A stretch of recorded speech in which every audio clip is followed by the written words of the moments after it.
described in general? I like to be thought of as an extremely talented, well-rounded woman who likes to fight. Well said. And do you have an accomplishment that you're most proud of so far in your MMA career? An accomplishment I'm so proud of is my debut, because the first time I debuted professionally, the first time I debuted not wearing shin guards, the first time I fought pro ever, I opened a main card for Bellator and I did a first round knockout with a stadium full of fans, and that was the most pressure I've ever had to handle in my life on my debut. But that was definitely the biggest accomplishment I've had so far. Gabriel? Hey, Valerie. Hey. Hi.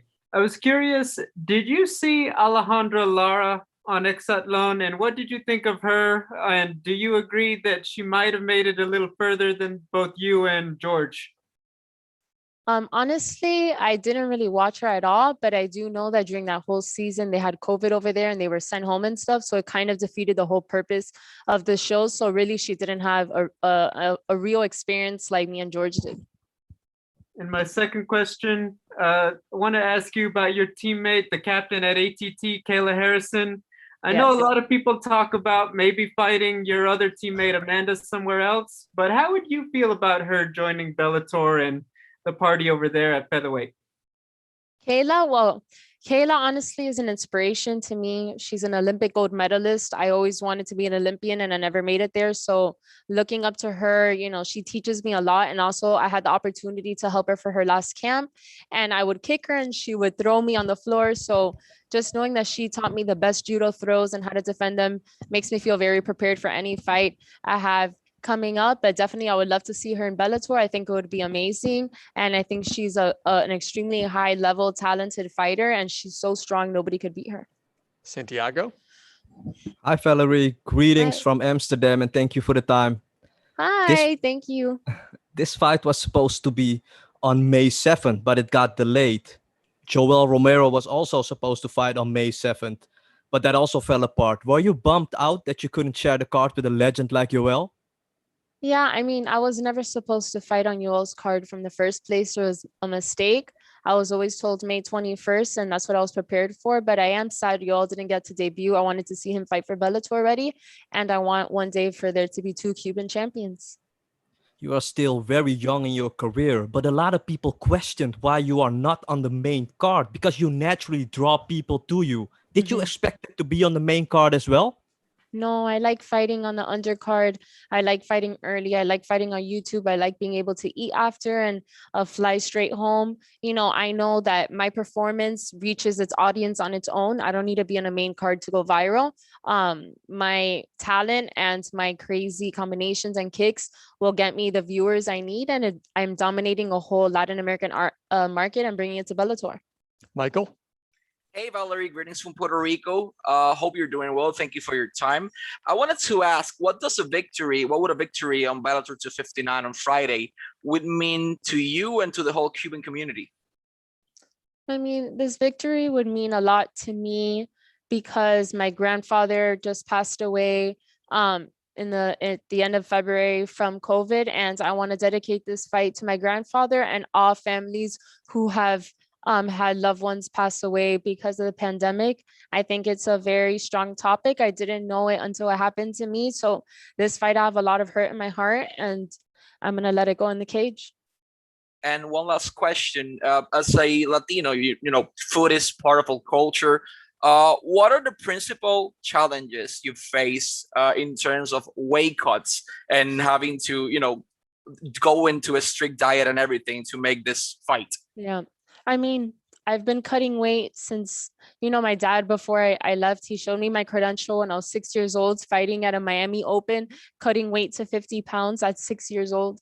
So I've been cutting weight my whole life since I was 6 years old. And there's pros and cons to it. There's cons because you develop eating disorders. There's pros because you know how to do it. We're nutritionists. We get paid to make weight. Definitely being a Latina, I don't have the same body as any other girl. I gain weight very easily. I lose weight very easily. I know my body better than anyone else. But when I sign that contract, I commit to making a weight. And this is my job. I'm a professional. I'm always going to get it done. Pablo? Okay, hello, Valerie. This is from TMMA Ecuador. And the first thing I want to ask you is, how do you feel having a good friendship with Marina Moroz and Ariane Lipsky? How do you feel training with them? Oh my God, it's an honor. You know, those girls, especially Ariana Lipsky, she is such a sweetheart, so incredible, so talented. She teaches me so much. She learns from me as well. And really, the ATT girls we have, it's such a bond, and we are growing together. We're all winning together. And I know I'm 22 years old, I'm a baby, but I'm just so blessed to have those training partners around me to develop my career and be ready for the best of the best. Darnell? Hola, Valerie. Darnell from Miami here with MMA Island. How are you? Hi, from Miami. So you talked to Luke Thomas the other day and you spoke about starting an eyelash company and a lot of other different things. Do you think you're setting a new standard for women making money outside of just fighting?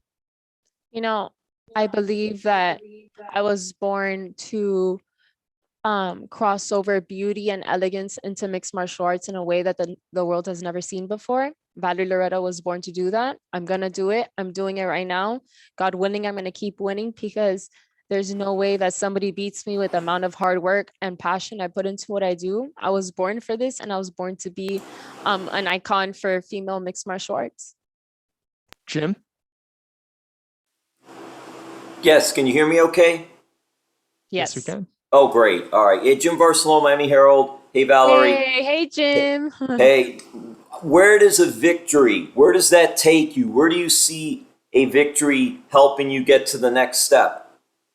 Yeah, this victory is one more, hopefully, to get to the top and, you know, more experience being a young fighter. But definitely this victory is going to be so happy for me knowing what I've been through before this fight and also the dedication I have for it. And what have you learned so far, even going back to your first fight? What have you learned about yourself? What have you learned about just this whole crazy journey, ups and downs? Number one, I've learned that the intuition I've had in my heart about myself is right. I'm proving myself right. I don't care about anybody else. And apart from that, I've learned that I could go through anything in the world and in my life and still excel in the cage. Thank you so much. All the best. Thank you, Jim. Giancarlo? Hi, Valerie. Hope you're doing well. This is your first fight now since Bellator introduced the rankings, and you see yourself now ranked in the top 10. Just curious, as a fighter, does that put more of an added pressure on you to go out there and perform, knowing that you're ranked inside the top 10 and facing someone who's not ranked? Honestly, it just shows me that people see the potential in me as a fighter and also gives me more credibility. But at the same time, I block it out because I am a baby still. I deserve a fair chance of experience and opportunity like every other girl that I'm fighting has had. And I'm just going to do the right steps to make it to the belt and be a champion one day. All right, we'll take a couple more here. Mike?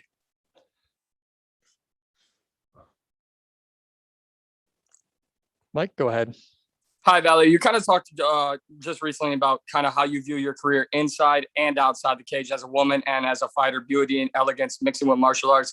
How do you feel about where we are in the sport, especially with Bellator in 2021, where you have that platform through your promotion that gets behind you and fully supports and gives you freedom of fighter and woman to do both of those?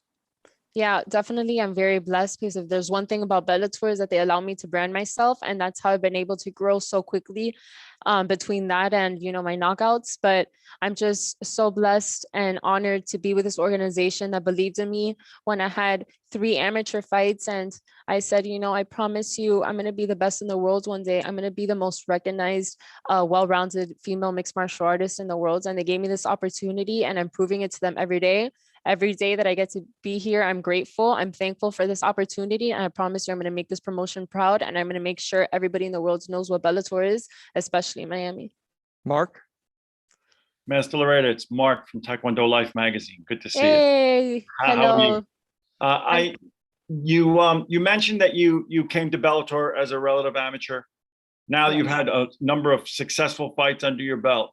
It's given your opponents a greater opportunity. You're not an unknown. It's given them a greater opportunity to study you, to study the tape, to study perhaps any potential weaknesses. Does that play into your preparation for a fight?